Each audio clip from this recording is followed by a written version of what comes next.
స్వాతంత్ర్య మహాసంగ్రామంలో మహిళలు. భారత స్వాతంత్ర్య సంగ్రామంలో పురుషులతో సమానంగా నడుం బిగించి పోరాడిన మహిళలు అనేక మంది ఉన్నారు. వాళ్ల పోరాటం ఈ తరాలకు కూడా ఆదర్శం.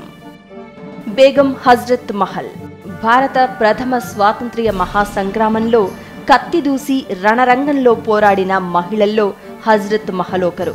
హజ్రత్ మహల్ను అవధ్ బేగం అని కూడా అంటారు.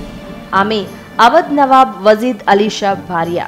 ఈస్ట్ ఇండియా కంపెనీ వాజిద్ అలీషాను తప్పించి అవధ్ సంస్థానాన్ని స్వాధీనం చేసుకున్నప్పుడు హజ్రత్ మహల్ తిరుగుబాటును ప్రకటించారు. 1857 నాటి సిపాయిల తిరుగుబాటులో ఈస్ట్ ఇండియా కంపెనీ సేనలతో పోరాడి లక్నో కోటను రక్షించుకున్న ఘనత బేగం హజ్రత్ మహల్దే. బ్రిటిషు సైన్యం లక్నోను రెండోసారి స్వాధీనపరుచుకున్నప్పుడు బేగం అవధ్ తప్పించుకుని నేపాల్లో ఆశ్రయం పొందారు. ఆమె 1879లో నేపాల్లో చనిపోయారు.